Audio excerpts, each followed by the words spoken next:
Guztioi eta ongi etorri gaurko prentsaurrekora, aurkeztuko dizuet lantaldea. Nire eskubitara Telmo Segez dago, bera Gazteak enpresako arduraduna da eta elkarrekin ari gera proiektu bat lantzen, eta ezkerretara Josu Arraiz, estrategia zuzendaria Gipuzkoako Foru Aldundian. Gaurkoan, beraiei hitza eman aurretik azaldu nahi dizuet, nola gazteekin, gazteakten eskutik ari geran prozesu bat bideratzen, hain justu ongizate emozionalari garrantzia handia ematen diogulako, eta prozesu hau egin nahi genuen gazteekin, gazteak konduan hartuta, gazteak entzunda, gazteen proposamenak ere entzunda, eta horiei ere devoluzio bat eginez. Guk lanketa hau 3 fasetan aurre ikusi dugu, bigarren fasearen amaiera iritsi gera, eta bigarren fase honetan geneukena zan hain justu ongizate emozionalaren gaia. Lehenengoa izan da identitatena eta hirugarrena izango da segurtasunarena. Lehenengo dilema bezala ditugu hiruak planteatuta, 5.000 gazteekin batera egin dugu prozesu hau guztia, 3 kezka nagusi hauen inguruan, 3 kezka, 3 dilema, 2 lehenengoak burutu ditugu eta 3. asterakoaz. Ongizate emozionalari begira, nahi genizuen devoluzio bat egin zeueri ere adierazteko zer den ikusi deguna beraiekin batera. Gipuzkoako Foru Aldundi gisa guk ongizate integralari, bizitza beteari eman diogu garrantzia handi bat, izan ere ongizate materiala zaratago badaude bestelako elementu batzuk zuzenean zerikusia dutela gazteen ongizatearekin, eta horietxek jarri nahi izan ditugu mahai gainean. Eta aipatzen dugunean Gipuzkoako plazatik Gipuzkoako plazetara pasa nahi dugula, hain justu horren inguruko gogoeta da. Ez degula hemen egin nahi ekintza multzo bat, baizik eta kalera atera nahi degula, eta kasu honetan gazteekin egin nahi degula hau guztia, eta fokoa horretan jarrita daukagula. Orain arteko 2 dilematan 5.000 gazte inguruk hartu dute parte, eta ere berean 2.000 gazteren iritzi eta bizipenak bildu dira inkesta batean. Emaitza nagusien inguruan informazio gehiago emango dute bai Telmok eta baita Josuk ere, baina pintzelada batzuk eman nahi nituzke edo konpartitu nahi nituzke zuekin. Izan ere, badaude hainbat elementu gure iritziz garrantzizkoak direnak, eta gogoeta hori ere plazan jarri nahi genuen konpartitu era berean ere Gipuzkoarekin. Badago elementu bat, guretzako izan dana bereziki kezkagarria, eta da, ia 10 gaztetik, ia 9 diotela tabua dela oraindik osasun mentalaz hitz egitea. Gu pentsatzen genuen gure garaikoa zorionez gaindituta zegoela, baina oraindik ere gure gizartean gazteen iritziz 10tik ia 9 diote ia tabua dela osasun mentalaz hitz egitea. 3tik 2 gaztek 63% kokatzen dute beren ongizate emozionala erdibideko puntu batean, 6-7 bitarteko puntuazio batekin.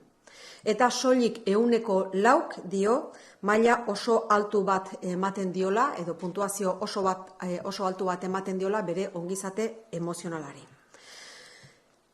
Argi dago ongizate emozionala ez dagoela faktore bakar baten menpe, inondik inora, dago estukilotua ingurunearekin eta baita ere testu ingurunearekin, bizi testu ingurunearekin. Beste elementu bat guretzako ere kezkagarria izan dana, eta da 27% dio kezka baten inguruan edo ongizate emozionala kolokan dagoenean ez duela inor beregana jotzeko. Ez duela inor inguruan beregana jotzeko edo bere atea jotzeko. Emozionalki gaizki sentitzen denean. Komunidadeari garrantzia handia ematen zaio, helduleku gisa, txanponberaren 2 aldeak bezala aurreikusten dira, alegia pertsona eta komunitatea, eta narratiba berriak eraiki beharrean gaudela ere diote fenomeno honen inguruan, zintzo integratzaile eta hurbilagoan hitz egiteko gai honetaz guztiaz. Hortaz, geroz eta gehiago hitz egiten badugu ere ongizate emozionalaz, izugarrizko erronka dugu oraindik ere eskuartean gazteei dagokienez. Azpimarratu nahi dugu gai honen garrantzia, izan ere gaiaz hitz egin nahi dugu, gaiaz jardu nahi dugu, baina zuzenean gazteekin eta haien iritziak kontuan hartu eta erdigunean jarrita beraiek proposatzen dituzten ekimenak eta proiektuak. Ezin degulako eraiki diskurso bat eta ez da ere politika publiko bat gazteen ongizate emozionalaren ingurukoa, baldin eta beraiek ez baditugu erdigunean jartzen. Eta aldi berean ere, ekimen hau martxan jarrita ere, badugu beste elementu bat mahai gainean jarri nahi duguna, eta da justu diru laguntza berri bat onartu dugula berriki, Gipuzkoako Foru Aldundian aktibatu dugula, orain arte egindako bide horri bide emateko. 300.000 euroko diru laguntza da, hain justu ongizate emozionalaren ingurukoa, gazteen ongizate emozionalaren ingurukoa, honetan ere eragiteko gazteek proposatzen dituzten gaiez gain. A pesar de que cada vez hablamos más de la salud mental y del bienestar emocional, está muy claro con los datos que hemos puesto encima de la mesa que todavía tenemos muchísimo recorrido que hacer en relación al bienestar emocional de la juventud. En este camino es fundamental que vayamos de la mano, la colaboración es fundamental, escuchar a los y las jóvenes y al mismo tiempo también que se sientan parte del proceso y que tengamos en cuenta los proyectos, las iniciativas que ponen encima de la mesa y que comparten con la Diputación. Al mismo tiempo, más allá de eso, la Diputación ha puesto en marcha una nueva convocatoria de ayudas de 300.000 euros precisamente para poner en marcha iniciativas novedosas, innovadoras que tengan que ver con el bienestar emocional en nuestro territorio. Jarraian, Telmo eta Josuri hitza emango diet, honen inguruan sakontasun gehiagorekin zuen aurrean hitz egiteko. Okerez balemanago Telmori ematen diot hitza eta gero Telmoren ondoren Josuk hitz egingo du. Baina azpimarratu berriro ere Gipuzkoako Foru Aldundiarentzat ongizate emozionala, ongizatea, bizitza betea baldin bada helburu nagusia, noski gazteek honetan pisu handia daukate eta lanketa hau zuzenean beraiekin egin nahi izan dugu. Telmo, nahi dezunean zure da hitza. Vale, igual azkenean pixkat marko generala egingo dugu gaztei buruz. Orduan gazteak azkenean Gipuzkoako gazteen ideiak, kezkak eta proposamenak prozesu, parte hartzaile eta deliberatibo bidez erdigunean jartzeko sortutako ekimena da. Tink eta Osoigok sustatua Gipuzkoako Foru Aldundiaren babesarekin. Orain arte, bidere malandu ditugu, eta prozesu horietan ia 5.000 gaztek parte hartu dute Gipuzkoako eskualde guztietako gaztez osatua. Datu horrek garbi uzten du gaztek badutela iritzia, baituztela proposamenak eta parte hartzeko gogoa eta interesa ere bai. Gazteak ez da inkesta prozesu hutsa. Bere elementu bereizgarriena aktibazio foroa da. Gipuzkoako hainbat txokotatik etorritako 17 gaztek osatutako talde egonkorra. Haik dira milaka gazte Gipuzkoarrengandik jasotako ideiak aztertu, eztabaidatu, deliberatu eta proposamen zehatz bihurtzen dituztenak. Dilema bakoitzean 40 proposamen inguru jasotzen dira eta aktibazio foroaren lanketaren bidez horiek eragin erreala izan dezaketen ekimena bihurtzen dira. Lehen dilemak Ipuzko izenekoa Gipuzkoaren identitateari, balioi eta etorkizunari buruz hausnartzea proposatu zuen. Emaitzek erakutsi zuten gazteek identitate ireki, anintz eta inklusibo baten alde egiten dutera, euskarari eta komunitateari balioari garrantzi handia emanez. Dilema horretan landutako proposamenetako bat ikerketa euskaraz izan da. Gaztek proposatu dute euskarazko ikerketa eta divulgazio zientifikoa sustatzea. Ezagutza ere euskaraz sortu eta praktikatzeko, baita Twitch, TikTok edo YouTube bezalako plataformaen bidez. Bigarren dilemak ongizate emozionalak gazteek egunerokoan bizi duten errealitate emozionala aztertu du. Datuei erreparatzen badiegu, gehiengoa ondo edo nahiko ondo sentitzen bada ere, neke emozionala, antsitatea eta estresa dira gehien errepikatzen diren emozioak. Gainera, etorkizun laboraren inguruko ziurgabetasuna eta atseden hartzeko denbora falta dira ondoezaren faktore nagusietako batzuk. Era berean, gazteen ehuneko 88ak uste du osasun mentalari buruz hitz egitea neurri batean edo erabat tabua dela oraindik, esan duen modun, Horrek erakusten du bide handia dagoela egiteko sentsibilizazioaren eta heziketa emozionalen arloan.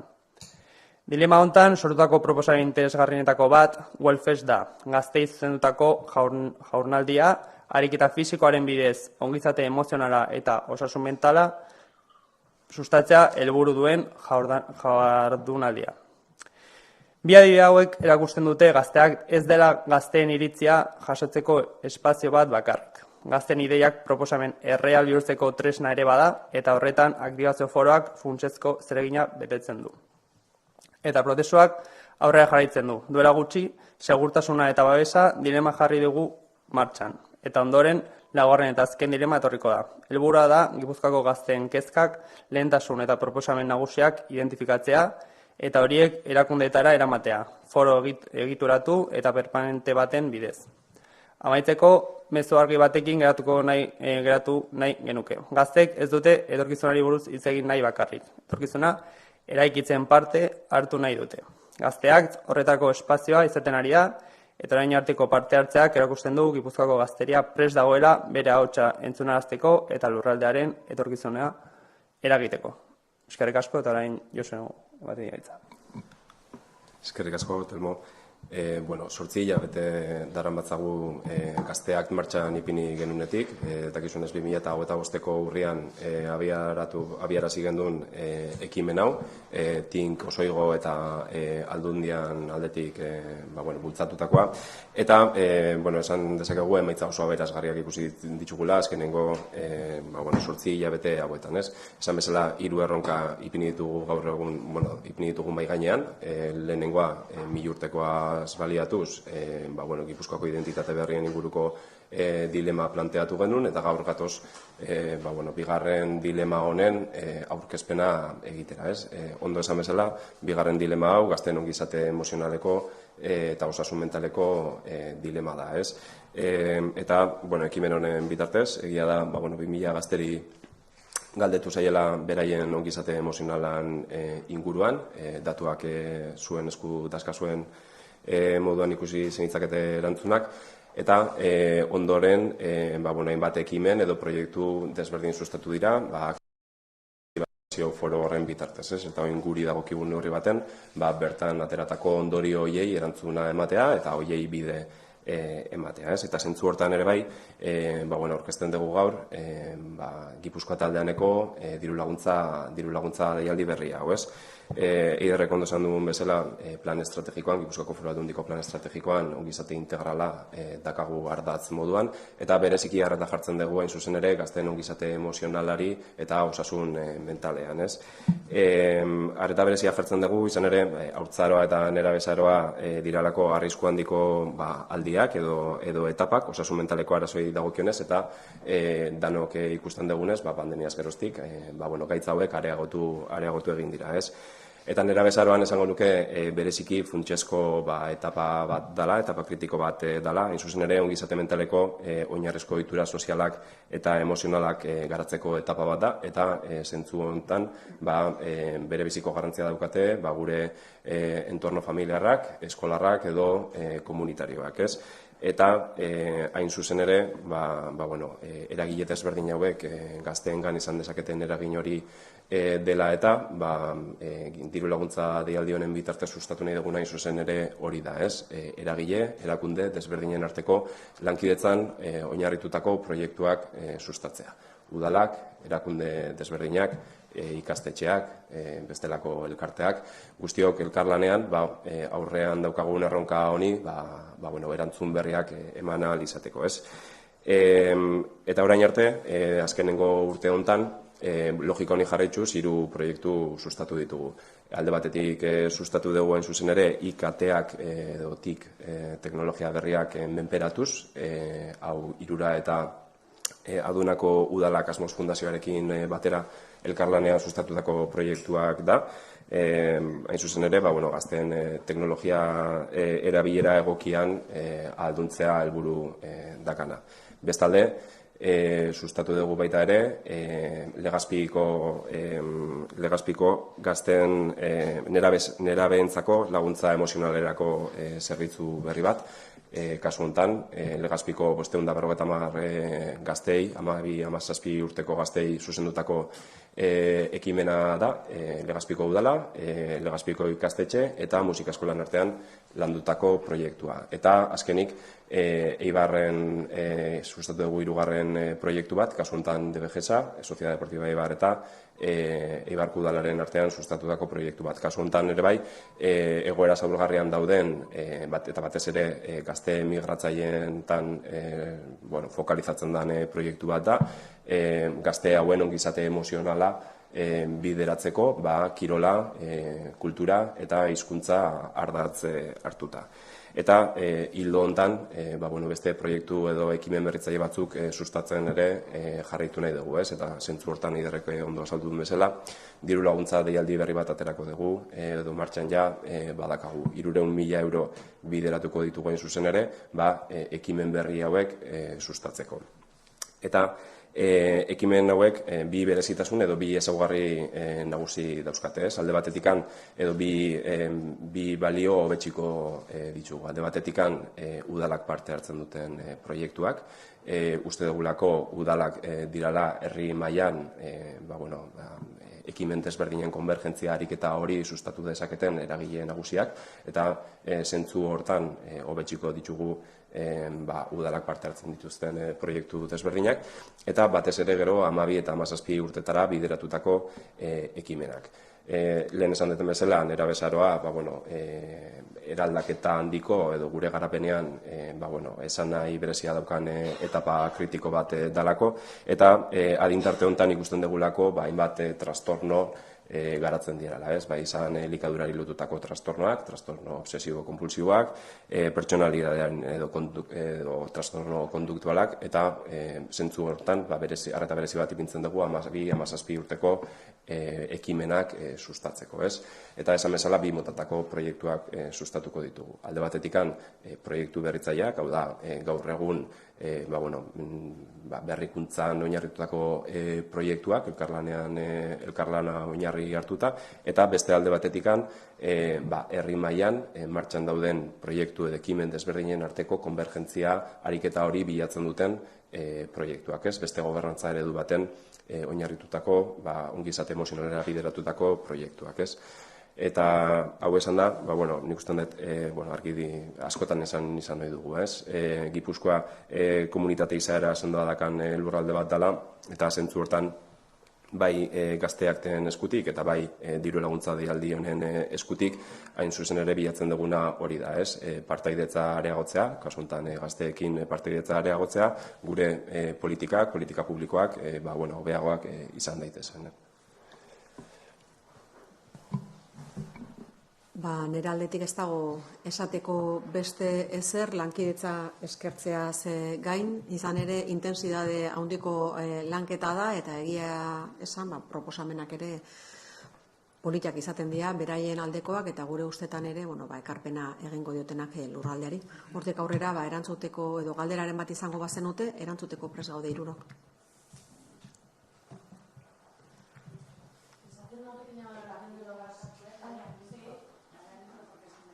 Vale, sí. Quería saber si podéis hacer una pequeña valoración de los datos, si os preocupan. ¿Para quién va la pregunta?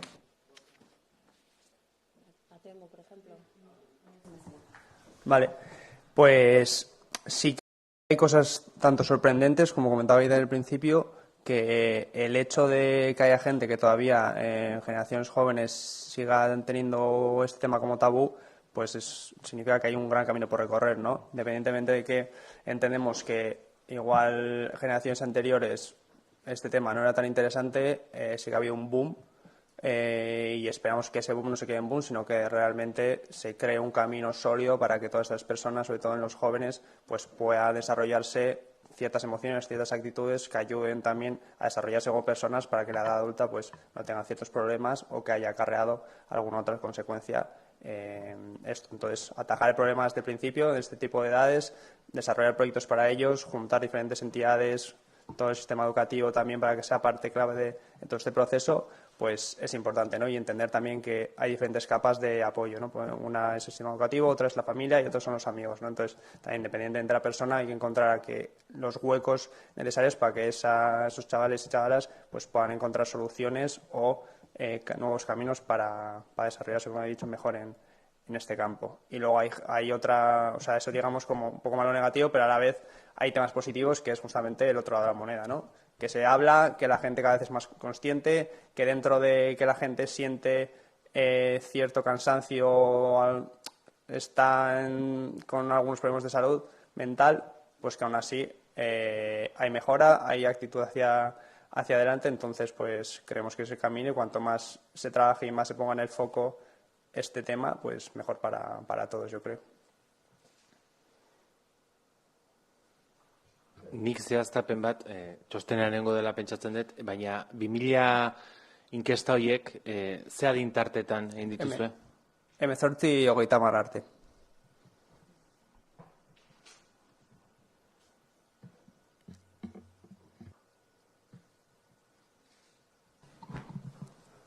Bestelako galderarik, bai. Nik beste gai bati lotuta lehen ere hitz egin izan dugu gai honen inguruan, baina aste honetan berriro atera denez, abiadura handiko trena, zundaketak diputatu nagusi bezala, eta sozialistak eta jeltzaleek osatzen duzuen gobernu bateko buru bezala, ze mezu daukazu emateko, sortu den aurrez aurreko hori ikusita.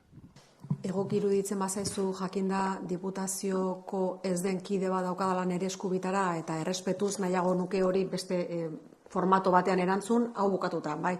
Ze, lankidetzan gabiltza elkarrekin, baina errespetua ere zor diot eta ez nukena inundik inora, bera presente dagola, agian konpartituko ez duen mezu bat edo egitea. Orduan bukatzean, hori da, bale? Nahiago nuke... Preguntan desde Onda Cero si podrían explicar cuáles son los principales problemas que presentan los jóvenes. Un pequeño resumen en castellano, por favor.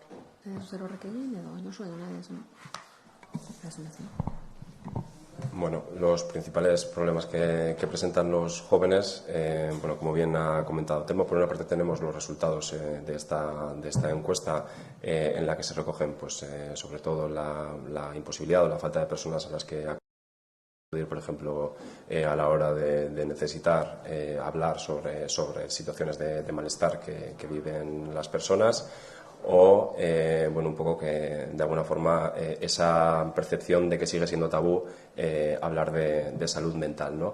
Es verdad también que ampliando un poco el foco, quizás ¿no? Y viendo noticias de últimas semanas, podíamos ver también cómo existen también otras preocupaciones que quizás no se recogen en este informe, pero que, por ejemplo, desde las urgencias pediátricas y demás han salido pues, bueno, diferentes facultativos hablando un poco sobre el incremento de los casos de depresión y ansiedad en menores de edad, ¿no? Y un poco en ese sentido es por lo que ponemos en marcha este tipo de iniciativas y este tipo de convocatorias precisamente para actuar de manera preventiva y sobre todo en esas edades tempranas para de alguna forma pues, articular capacidades en esas personas jóvenes que van a ser necesarias a lo largo de toda su vida para de alguna forma hacer frente a situaciones adversas a las que se vayan a encontrar.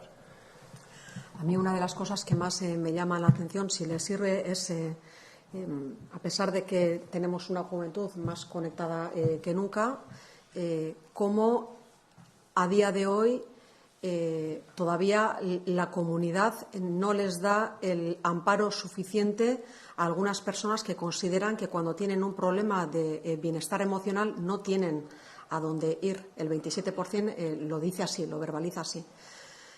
Y al mismo tiempo reconoce la importancia que tiene la comunidad, la red, como paraguas, ¿no? Para darles cobijo en situación de necesidad.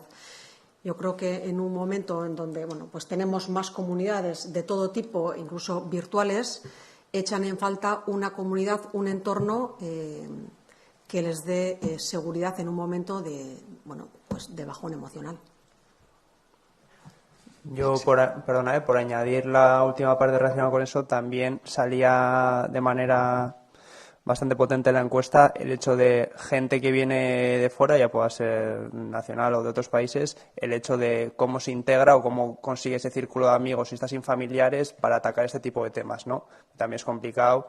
Digamos que aquí desde pequeño se puede generar una cuadrilla y estar ahí en ese núcleo y se siente casi como familia, pero gente que pueda venir de fuera, independientemente de la situación, pues también lo que conlleva no tener, irse de tu país o de tu ciudad o de tu familia y no tener un círculo y tener que construirlo, que también afecta mucho a la salud mental de los jóvenes. También salió por añadir simplemente.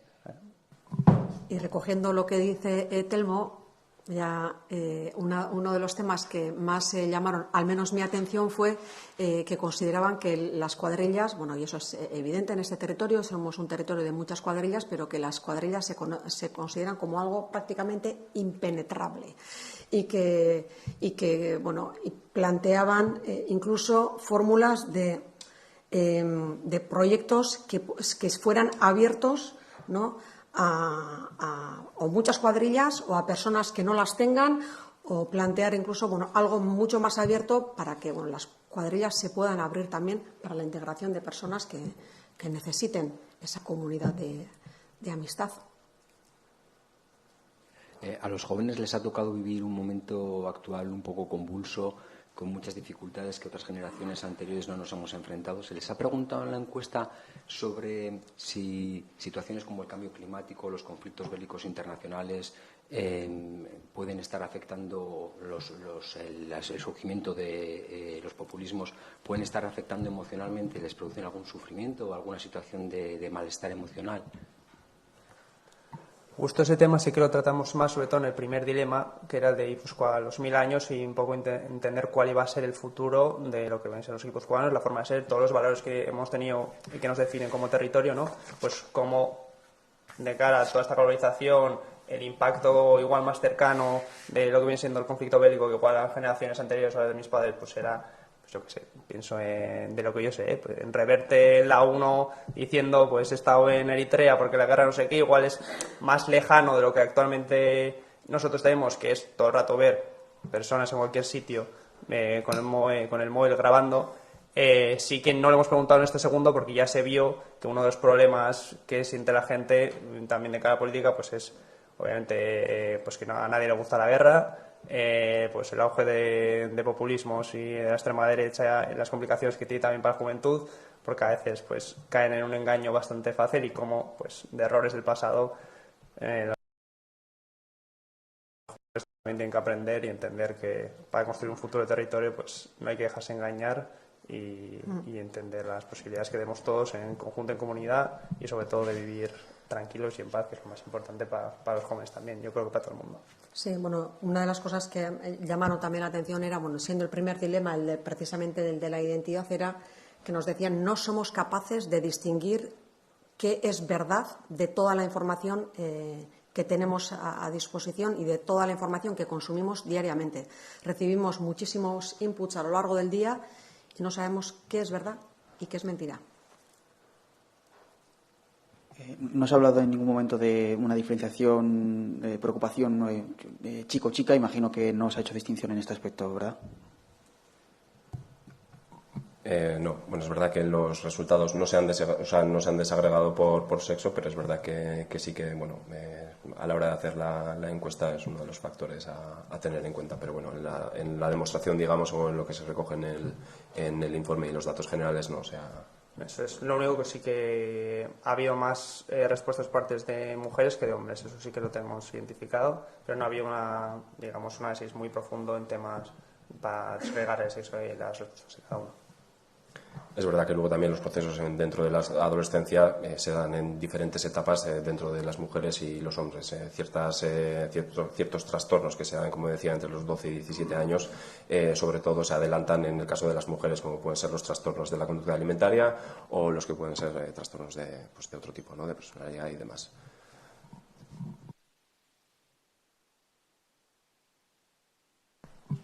Amaitutzat emango genuke hortaz, Helene? Bertan geldituko naiz, bale. Bueno, eskerrik asko Telmo, eskerrik asko Josu.